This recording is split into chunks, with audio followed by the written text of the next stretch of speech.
Hey everyone, Once Bitten here with the Battle Report. So this game was my son and I playing a dwarf army versus another guy in his demon army. And so it was my son was technically the general, but I made him explain to me what he was thinking before he did everything. And I offered kibitzing advice here and there to tell him what I was thinking too.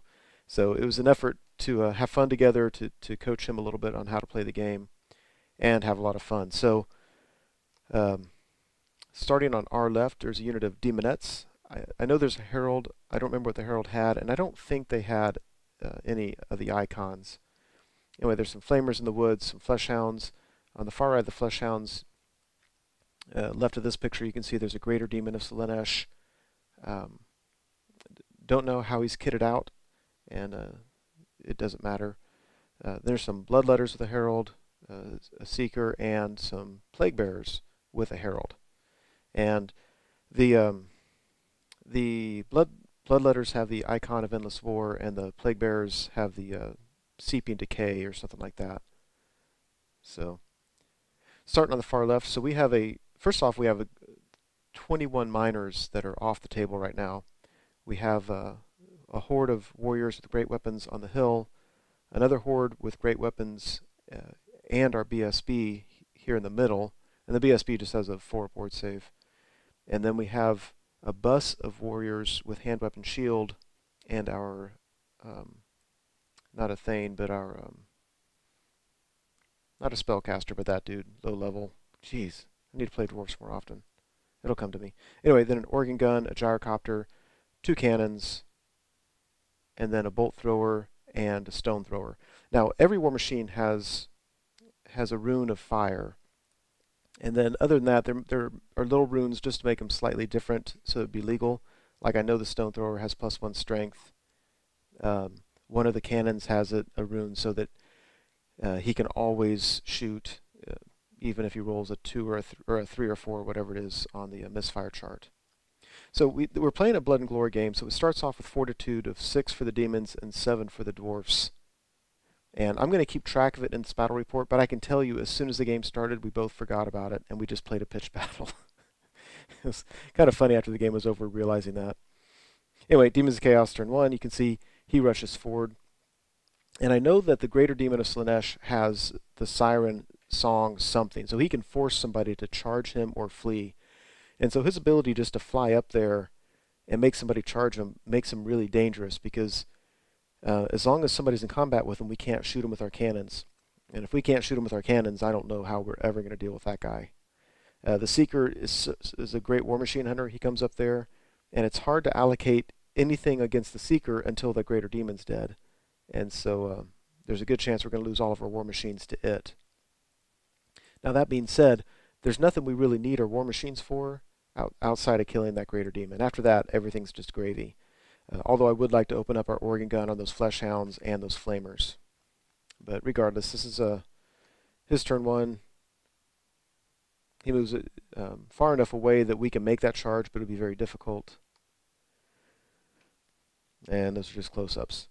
Now my real fear here was that he was going to do the Siren whatever on the gyrocopter. And had he done that, I probably would have advised my son to flee. Just flee. If he flees off the table, who cares? If he sirens the warriors, I think we have to roll an 11 to get there, and that's worth risking, because hopefully we'll fail it. Either way, we need to fail those so our cannons can open up on his Greater Demon. So this is Dwarf turn 1. On the left, the warriors with great weapons charged the Demonettes and rolled Snake Eyes, so they did pretty much nothing.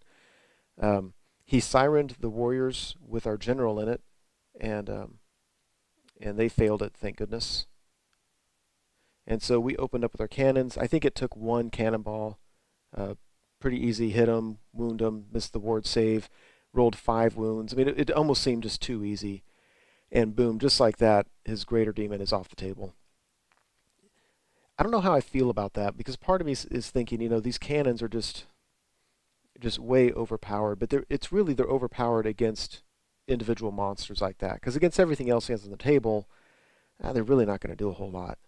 So it's almost kind of like a paper, scissors, rock thing. If you bring a monster or a Greater Demon or something like that, we have a very good counter for it.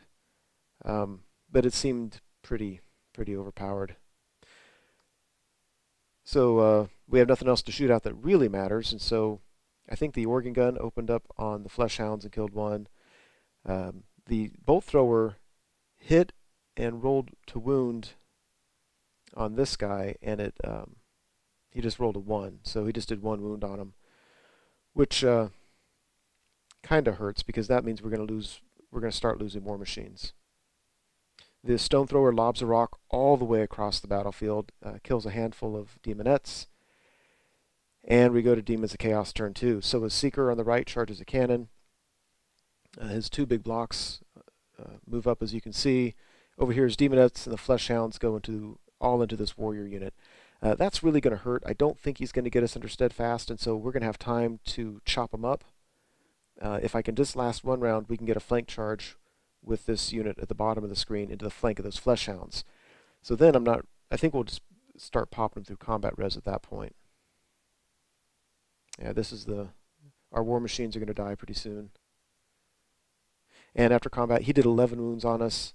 I was telling my son that whenever you play demons, the trick is you always have to kill the heralds first thing. So anybody who was touching his herald allocated attacks at her and didn't put a single wound on her.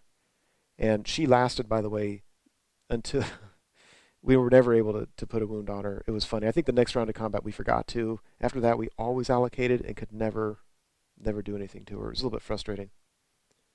So we go to Dwarf turn 2. We make the obvious charge with the, let's see, it was our great weapon Dwarfs that were in bus formation. And we put them in bus formation just because it wouldn't fit otherwise. And we wanted to keep our guys together. So they charged the flank of the flesh hounds. Other than that, I think we just backed up with our other unit. The one thing I wish we had done would be to take our general out of that unit. He's not designed to survive in combat, and maybe just hide him behind the organ gun. We just didn't think about it. And there's that. Of course, the danger in doing that is flamers probably could have shot at him, and even with a 3-up lookout sir, he probably wouldn't have lasted long. So flew the gyrocopter to lay a flame tiplet down on these guys, and cut them down by just over 25%, so can't complain about that. And after combat it looks like this. So yeah, the flesh hounds popped. You can see the demonettes took a lot of wounds, but that's still going to be a dicey combat. I kind of liked our odds, even though I'm down to I think 16 great weapon warriors. He's down to 9 demonettes. If we could kill the darn herald and they'd lose their always strike first, I would feel better about it. But it takes 5s to wound, and so for the most part I'm okay there. Plus our miners didn't come on, and so if they come on next turn, we can bring them up to the flank of the demonettes if that's where we need to be to countercharge them, or behind the warriors if they were to break the warriors in combat.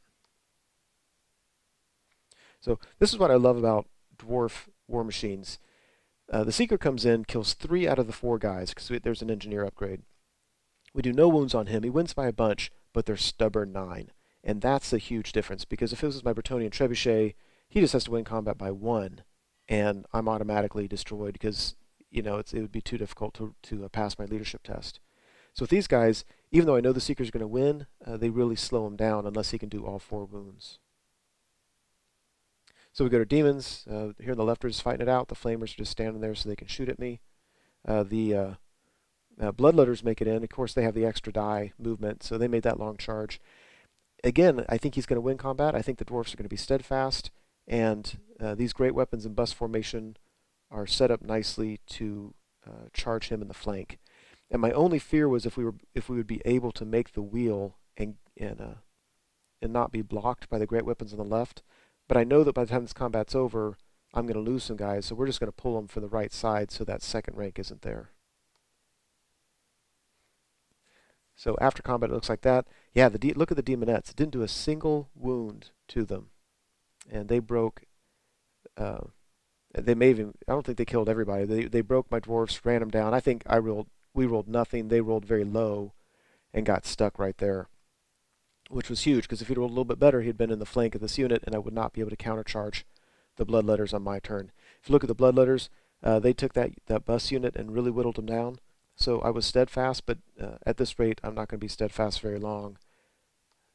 And so it was tough. So we go to Dwarf's turn. We make that charge, wheeling around the Demonettes to get into the flank of the Bloodletters, and the Miners come on to face the Demonettes. The Seeker finally killed the last of that cannon, so he's turning to face the other War Machines. No, I'm sorry, he did that last turn. This is showing the Gyrocopter behind the Plague Bearers. I think a little bit of shooting killed a couple Demonettes. The flame cannon, the Gyrocopter lays the flame down, and these guys kills just a few. And after combat here, yeah, there's a huge difference. One, you can tell he only did, I think, 5 wounds on my hand weapon and shield guys.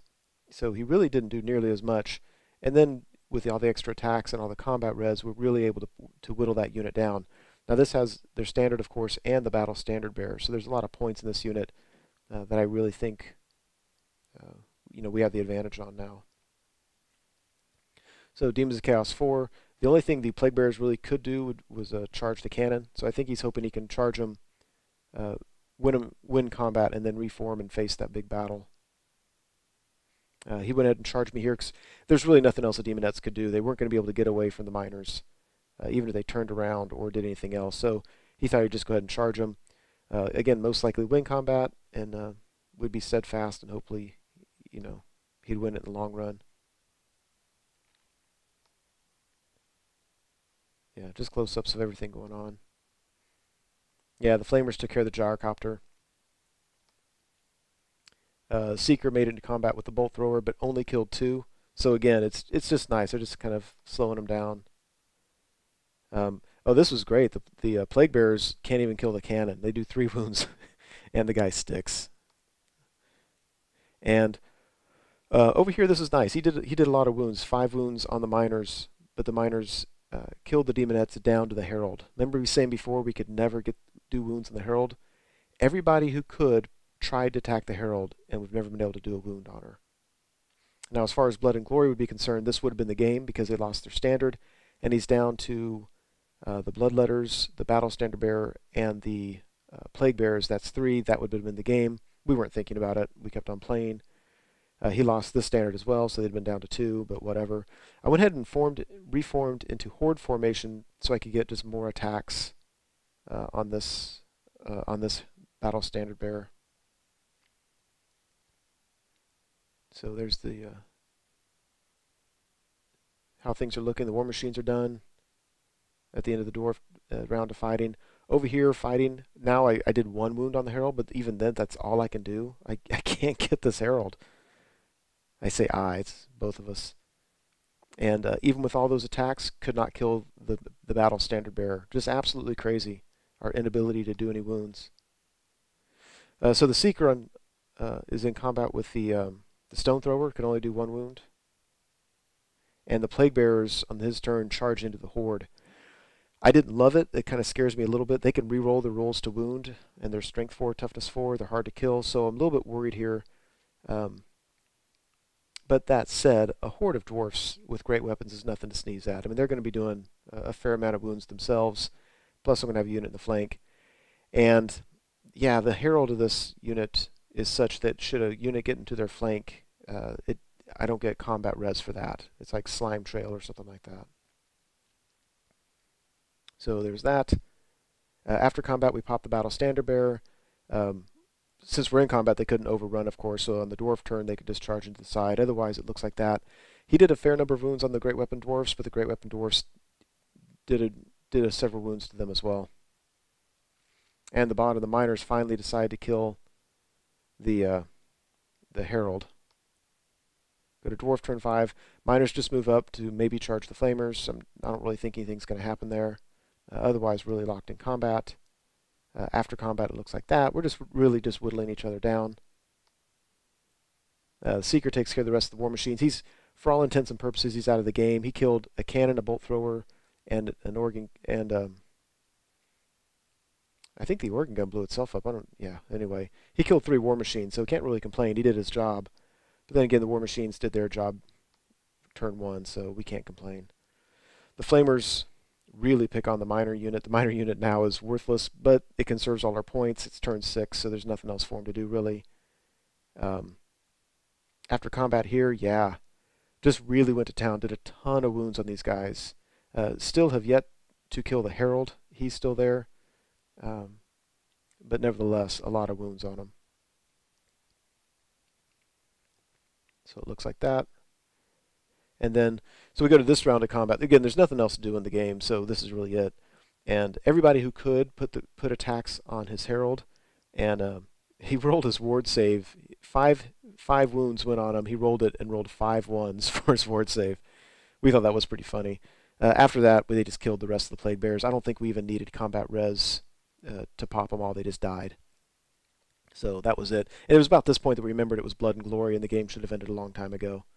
So at the end of it, he has a Seeker and his Flamers left. We have both of our characters. We get points for 2 of the 3 hordes of warriors, and we have the miners. So pretty substantial victory for the Dwarfs. It certainly doesn't hurt that we killed a Greater Demon turn 1. I love that my opponent's willing to take him. He loves that model. He loves the rules. It's just really, really susceptible to certain builds. It's anything with a cannon. So anyway, but that was it. Hope you enjoyed it.